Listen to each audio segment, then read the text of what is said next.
नमस्कार दोस्तों, आप सबका आपके अपने यूट्यूब चैनल रोजगार जंक्शन पे स्वागत है।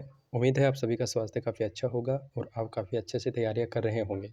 दोस्तों, इस वीडियो में हम 4th ग्रेड भर्ती के बारे में डिस्कस करेंगे कि 4th ग्रेड जो भर्ती है इसका रिवाइज रिजल्ट जो है वो जारी किया जाएगा और ये डेफिनेटली जो है वो जारी किया जाएगा। इसी के लिए अपन यहाँ पे डिस्कस करेंगे।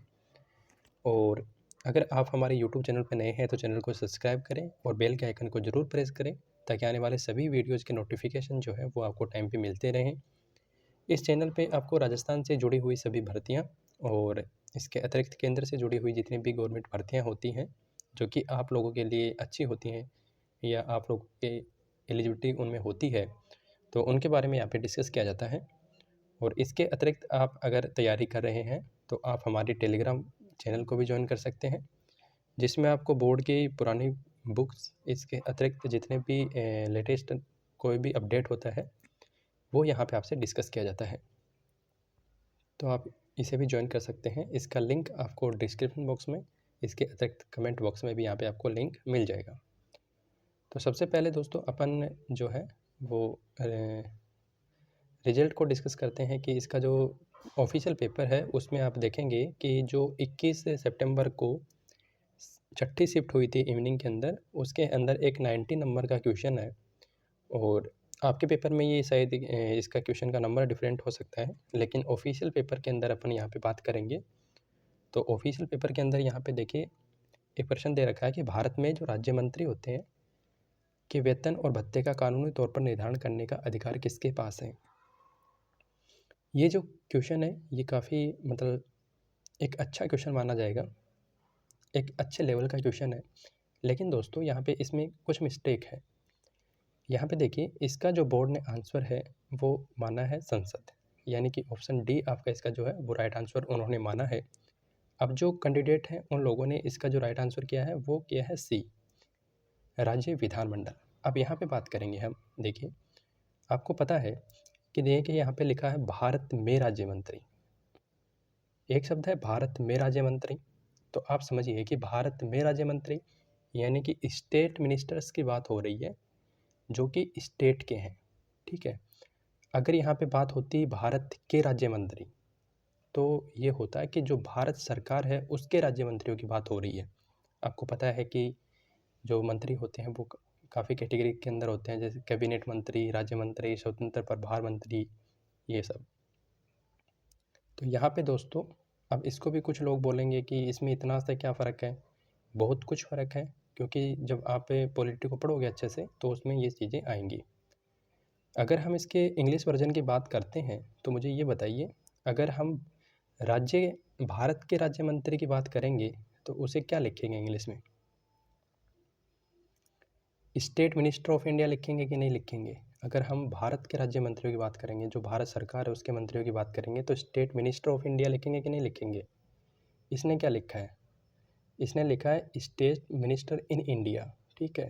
तो ये देश की बात कर रहा है और देश के अंदर जो राज्य सरकारें होती है उसके जो मिनिस्टर होते हैं उसकी बात करता है। अगर अभी भी आप लोग एग्री नहीं है इस चीज़ से तो इसका जो राइट आंसर है वो सी होना चाहिए। अभी भी कुछ लोग हैं जो कि एग्री नहीं होंगे, बोलेंगे कि ये तो मतलब कि राइट है, इसमें पार्लियामेंट ही इसका राइट होगा, क्योंकि जो अध्यक्ष है उन्होंने भी इस चीज़ को किया था कि मतलब इसमें 2 आंसर हो सकते हैं और पार्लियामेंट इसका राइट आंसर होगा। लेकिन फिर जब उनको किसी यूजर ने इसके जो सिलेबस है उसके बारे में बताया कि सर इसका जो सिलेबस है उस सिलेबस के अकॉर्डिंग भी तो क्वेश्चन बनना चाहिए। तो दोस्तों जो 4th ग्रेड का जो ऑफिशियल सिलेबस है उसके अंदर आप देखेंगे कि यहाँ पे देखिए सामान्य ज्ञान के अंदर राजस्थान का भूगोल, राजस्थान का इतिहास, कला एवं संस्कृति, भारतीय संविधान, जहाँ पे 5 क्वेश्चन आपसे पूछे जाएंगे, और राजस्थान राज्य में राजनीतिक एवं प्रशासनिक व्यवस्था, यहाँ से आपको 5 प्रश्न पूछे जाएंगे, ठीक है। यही इतना ही है। अब यहाँ पे अपन डिस्कस करते हैं उसको कि जो भारत का संविधान है उसमें क्या है। अब जब भारत के संविधान और राजस्थान राज्य में राजनीतिक एवं प्रशासनिक व्यवस्था का जब डिटेल सिलेबस आपको दिया गया है तो क्या उसमें कहीं पे भी लिखा है, देखिए संविधान का परिचय एवं आधारभूत लक्षण, ठीक है। संविधान की केवल परिचय है संविधान का, ठीक है।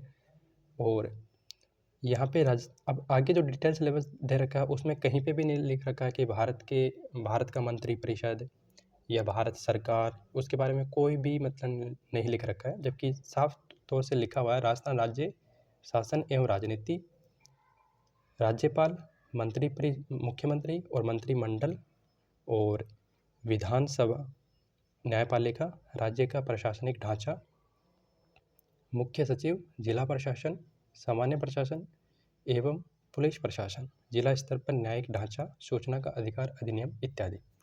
तो दोस्तों इस बात को भी इन्होंने एक्सेप्ट किया है और जो है इन्होंने ट्वीट करके ये जानकारी दी है कि इसका जो रिवाइज रिजल्ट है वो जारी किया जाएगा। देखिए यहाँ पे है कि ये लोग जब मतलब यहाँ पे देखिए ये है वो मामला जिसमें बोला गया है कि कुछ और शिफ्ट है उसमें भी क्वेश्चंस को गलत बताया जा रहा है, लेकिन ये तो डेफिनेटली जो क्वेश्चन है ये गलत है दोस्तों। और इस क्वेश्चन को लेके काफ़ी लोग जो है कोर्ट की तरफ रुख कर चुके हैं। तो ऐसे में जो है अगर अध्यक्ष साहब को ये चीज़ समझ में आ गई कि हम बच्चों को टोपी पहना सकते हैं, लेकिन कोर्ट में अगर वो चले जाएंगे तो फिर तो कोर्ट हमें टोपी पहना देगा, इसलिए उन्होंने ऑलरेडी इस चीज़ को एक्सेप्ट कर लिया है और वो बोल रहे हैं कि हम इसमें इस इश्यू को जो है वो फिक्स करने के लिए हम अभी काम कर रहे हैं।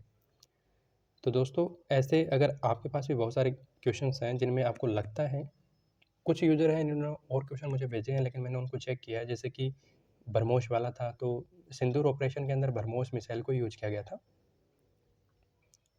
वो लोग बोल रहे हैं कि ब्रह्मोस नहीं थी उसमें, तो वो ब्रह्मोस ही उसका राइट आंसर होगा। तो ऐसे और भी अगर आपके पास क्वेश्चन है तो आप हमें जो है हमारे टेलीग्राम ग्रुप या फिर यहाँ पे भी आप हमें कमेंट कर सकते हैं। शिफ्ट और क्वेश्चन नंबर आप सिर्फ कमेंट कर देंगे तो हम उसको चेक कर लेंगे। जय हिंद, जय भारत, वंदे मातरम।